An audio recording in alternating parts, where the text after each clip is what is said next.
Hi guys, and welcome back to another Play With Me video. Because May is here again already.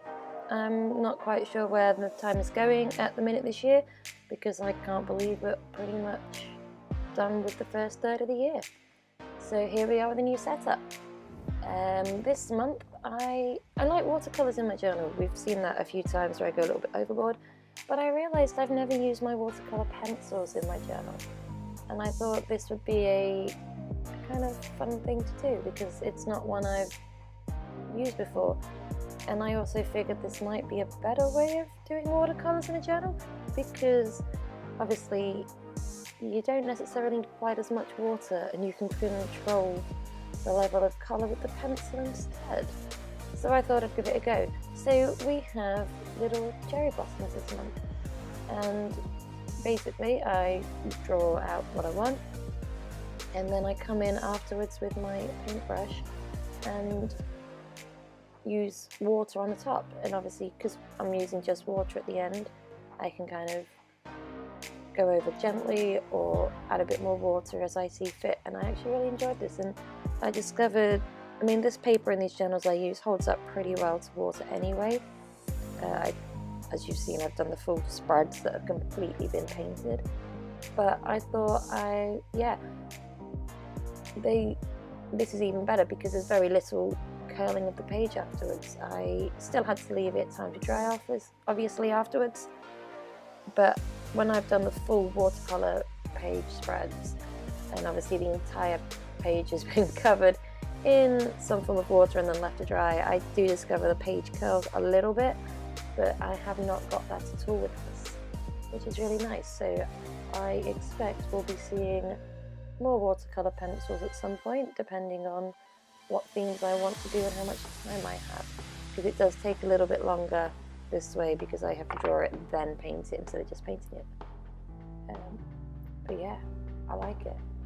Not changed much on the first couple of pages. We like this. We like this. In fact, I haven't changed anything, I don't believe, this month with setups. I've kept the double note spread that I had from last month because I have moved my expenses trackers, which actually works so much better for me now.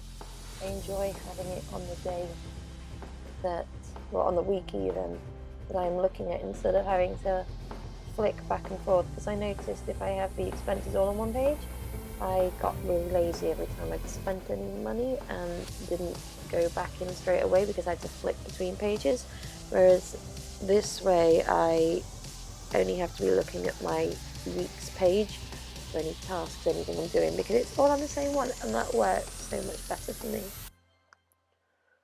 So yes, it's all good.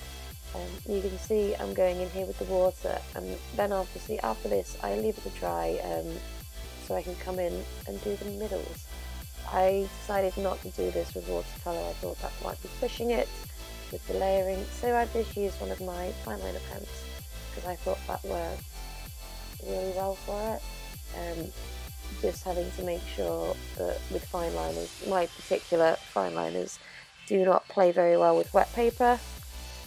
They don't play at all with wet paper, in fact, so I just have to leave it for it to dry fully. You can see here, obviously I've done some basic lines, and then I started doing my flowers.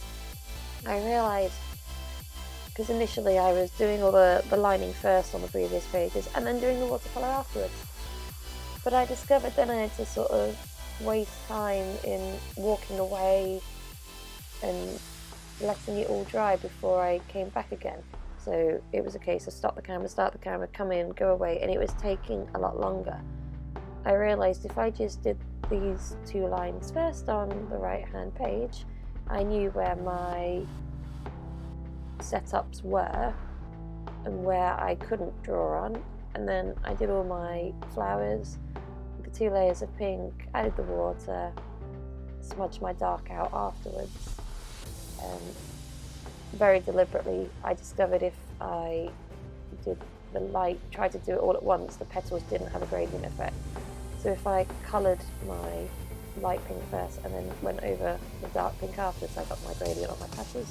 But after I've done that, I've now finished lining all my other bits. So I've got my daily boxes, I've got all of my tasks and notes sections. I've got my little expenses tracker at the bottom. By the time that I'd finished putting all of these in, I could then go back in with the pen because the page was dry, so I wasn't taking any extra time. I just changed the order in which I did things. So it was just divide top line of the expenses, because otherwise we know that I would most likely have drawn where the expenses boxes could be, and then drawn all my little flower petals in, because when it's all dry by the time I came back after the rest of it.